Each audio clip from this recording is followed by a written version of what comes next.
It does help if you plug in the microphone. So now you can hear. I'm Jeffrey Daugherty, the Christian Whistleblower. Looking forward to this great show. Right now, we're going to be talking about the stigmata.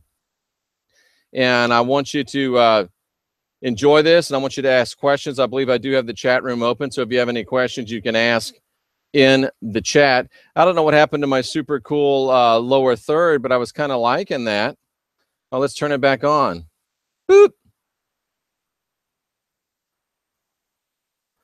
I don't know why it went away. Huh. That's kind of crazy. Where's that lower third at? Jeffrey Daugherty, the Christian Whistleblower, red. Red. Where'd it go?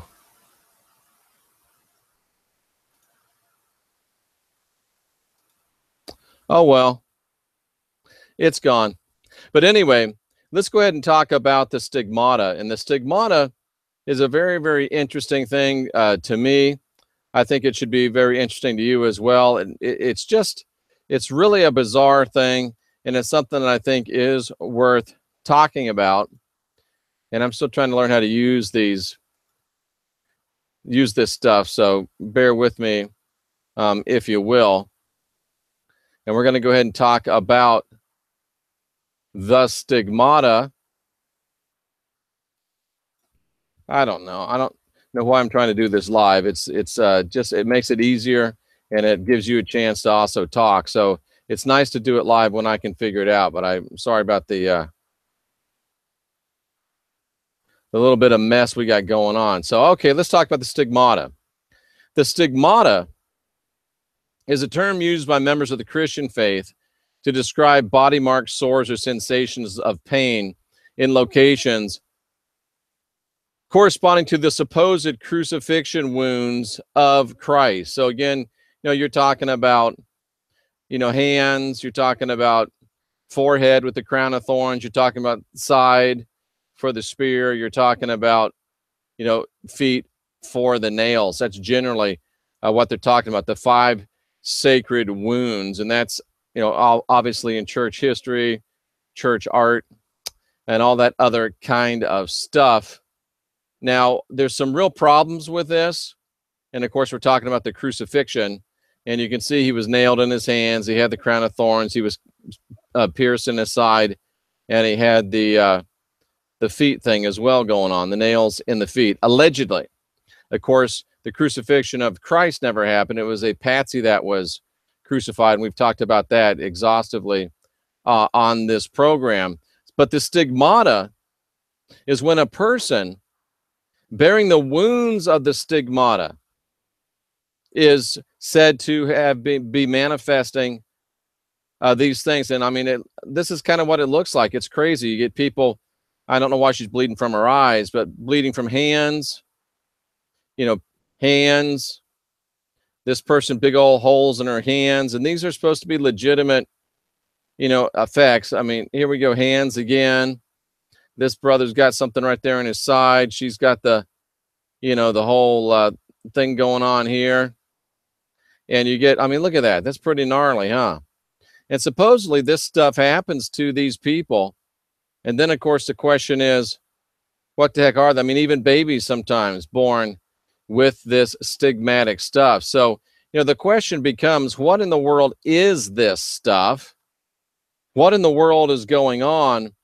And there's some real problems with it, but let's talk more about it first before I get into the problems of it, because that's what we're here to do, is talk about stigmata. So let's talk about the particulars before we get into the problems with it. Now, supposedly the term arrives from Paul saying, "I bear in my marks the body of Jesus." I don't know if Paul really meant that he bears stigmata, but stigmata is the plural of the Greek, which means, mark, tattoo. And here's interesting. It is mark, tattoo, or brand, right? Used for identification of an animal or slave. So these people don't mind saying that they're animals or slaves. primarily Roman Catholic. St. Francis of Assisi was the first one reported to have been a stigmatic. And then there's stigmatics down through the history of, of the church. And interestingly enough, there's also non-Christian stigmata. Among the Wararo, which is you can see it's an indigenous people down in Venezuela and Guyana, in the Orinoco Delta. It's a beautiful picture of where it is down there. And these people have what they call tutelary spirits. It's a spirit, a guardian, a protector of particular geographic places. And they have openings in the palm of their hands. And these are presented by the Itariti snake, which is a close analog with the seraph that followed St. Francis of Assisi. A seraphim is I almost said demonic, but it may well be, but it's reptilian.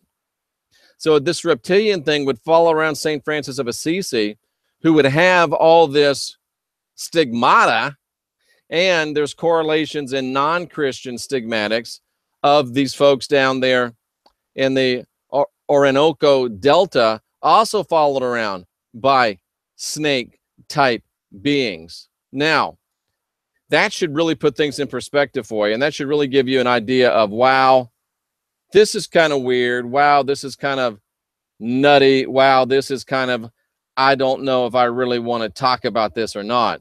I don't know if I want to be a part of this, because it's really weird stuff.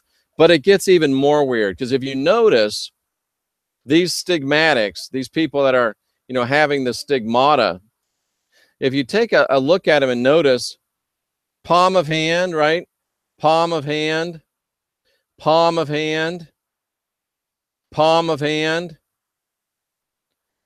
palm of hand, palm of hand. And people that want to tell me, oh, Jeff, it's a miraculous thing. Why are you trying to talk bad about something that's miraculous? Why are you trying to downplay something that is miraculous? Well, folks, I want to point out to you some things that, everything doesn't have to be miraculous. Things can just not make sense, even though you think they're miraculous, that they're really not miraculous. And here's some reasons why. I want to point out some actual reality to you, if that's all right. If you don't mind if we have a little reality up in here today. And I think I've got the chat turned on if you have any questions or want to make any statements. Let's take a look again at some facts that I find and I'm not going to be able to show them, doggone it, because I don't think it's going to let me show my actual desktop. Well, let's do this. Anatomy of hand. Okay, so I want to get some images of the anatomy of the hand here. Okay, look at this. This is a picture of the anatomy of the hand. What happens if I click on it? All right, we can get it a little bit bigger. If you notice the anatomy of the hand here, first of all, I find it interesting that the Bible says that none of Jesus's bones were broken. Bless God, it's a miracle. So tell me how you could drive a stake into a hand and not break any bones. Explain that to me, if you will. I'll wait, because obviously you can't. And obviously, if you here's the skin right here. Obviously, if you drive a stake into the palm of someone's hand, what's going to happen? When they get hung on that cross, it's going to rip right out. Rip, rip, rip, rip. It's impossible to crucify somebody through the palm of their hand and hold them there, because it'll just rip out. I mean, if there's a spike right here and the weight of the crucifixion is on that person and it starts pulling down, it's just going to move their hand up and it's going to rip right out. However, drive a stake right here in the wrist and you've got a perfect little hinge right there to hold them. You see what I mean? You've got a perfect little hinge right there to hold the person. And if we look at, here's a better picture. Look at this. Come on, picture. Pretty, please. Sugar on top. Well, okay, look at this. Again, put a nail here, here, here, here. First, you're going to break some bones. Second, it's going to rip out. Put a nail here, and look what you got. Boom. Very nice place to hold. And it's interesting. I had this conversation with Jimmy Caviezel, who played Jesus in the Passion of the Christ. And he said, yeah, I hear what you're saying, Jeff, but as a Catholic, I believe it was up here. I'm like, okay, Jimmy. But you can't put a stake in here without breaking people's hands, breaking bones. It says none of his bones were broken. Well, that meant none of his big bones. Oh, really? Because it says none of his bones were broken. And you can't hold anybody in a cross this way. But boy, if you put in a nail right there, boom, it'll work perfectly. So obviously my question with stigmata would be, if stigmata is a real phenomenon, why are they getting it in the wrong place? Because if it's real, if it's true, then you'd be getting stigmata not in somebody's palm. Because, I mean, look, nail my palm. What's going to happen? First, you're going to break these small bones on the back of my hand. Oh, Darty was saying he's crucified. He's making himself like Jesus. Well, there's a difference between me and Jesus. I'm real. He was fake. But put a nail through there. And what's going to happen? Hang me on a cross. And, you know, the weight of me being on that cross is going to start pulling up, and it's going to shoot out it goes. Nail me in the wrist, and you got a nice little hinge there. So if the stigmata is real, it wouldn't be here. It would be here. Why don't we ever see it here? Because it's not real. So what is it? It's a good question. Is it psychosomatic manifestation of religious delirium? Maybe. Is it demonic manifestation to make, and I'm looking at my vocabularies, to deceive people? Maybe. Is it possibly something where it's just a deception? It's a deceit. It's like the statues crying. It's like, you know, these appearances of Mary. It's deceit. It's deception. It's illusion. Even if the crucifixion had been real, if Jesus had been crucified, I believe a patsy was crucified, and let's say, okay, they're getting the stigmata of the patsy. Why are they getting it in the wrong place? Doesn't make any sense. If anybody has an answer for it, I'm all ears. But to say that stigmata is a genuine, legitimate phenomenon, to say that these poor people are having a real stigmata, why are they getting it in the wrong place? Because you can't crucify somebody up here without breaking bones and it ripping out, but you could do it right here, but nobody's getting their stigmata right there. Why are people that are stigmatics getting it in the palm of their hands? It just doesn't make any sense. St. Catherine, stigmatic. St. Francis of Assisi, stigmatic. Which is kind of, I mean, very, very interesting as you go through history. St. Padre Pio of Petrosina, stigmatic. And look where he is. He's a stigmatic. Boop. Come on. Well, that's as big as it gets. Where? In his palms.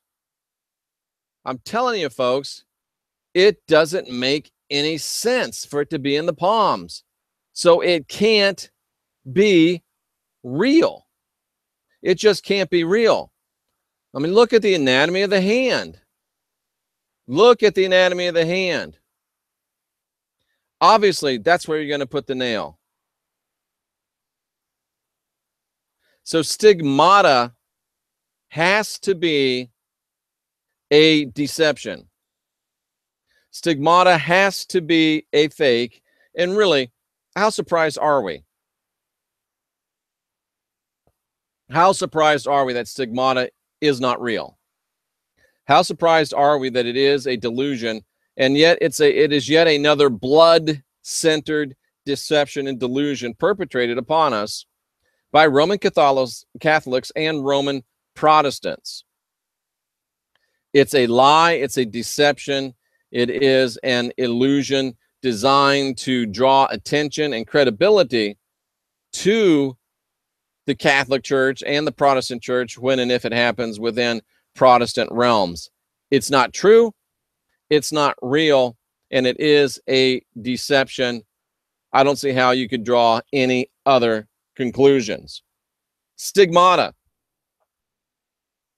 not real, because it doesn't come in the right places, and because it's another blood-based illusion trying to get you to say, oh, if these miracles happen, the church must be real. And remember that Christ said, there will be miracles that will happen, and in the end, it won't be anything that has to do with the true Christ. I'm Jeffrey Daugherty, the Christian whistleblower, trying out these live broadcasts. I know they're not quite as well put together as the ones that we record, but they are very simple. They are very easy. They load up to YouTube right away very quickly. It allows you to do more content. So we're going to continue to play around with it. And at 6 o'clock tonight on the East Coast, we will have a great show with Cliff Desmond. I want you to tune in with that. And until then, we may even have another video or two coming up. I do have some personal service appointments to do today, past life regression.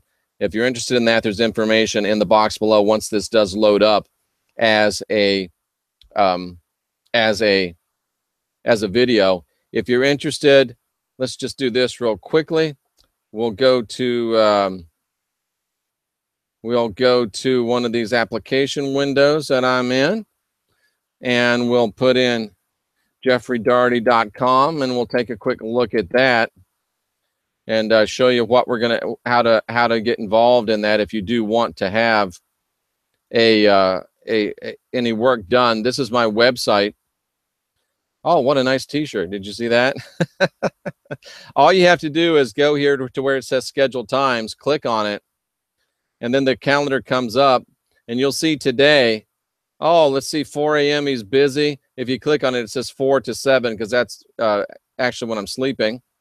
And 4 p.m., oh, he's busy from 4 to 5. That's an appointment. That's the past life regression that I'm talking about. And then, no, 6 p.m. he's busy. Oh, 6 to 8:30. Well, that's doing the show with Cliff Desmond. And then, oh, he's, 10 o'clock he's busy. Oh, 10 o'clock until Sunday at noon. Oh, that's again sleeping. So all you do is you look at this. Okay, he's busy at 4 p.m. from 4 till 5. So that means from 5 to 6 he's open. Or if he's busy from 6 to 8:30, from 8:30 to 10 he's open. So you just find a time that you want. And then you go ahead and send me an email. Just copy and paste that into your email and say, hey, Jeff, I want this time. I'll get it. I'll confirm with you. And you're all good to go. And, of course, we do have the new book, Assault on Aquarius. That's the Elvis and Paul McCartney book. We do have the new T-shirt as well. It does come in different colors, not just the gray that I preferred. So you're all set up for wanting and learning how to get work done through me, with me, if you want. And we're all squared up now on the stigmata. It can't be real because it doesn't come in the right places, and it's just another blood-based deception. Any questions, any comments? I'm always open to them. Like, share, subscribe, and please keep unwinding your mind. Keep unindoctrinating yourself. I'm Jeffrey Daugherty, the Christian whistleblower. Until we see each other again later today, be excellent to each other.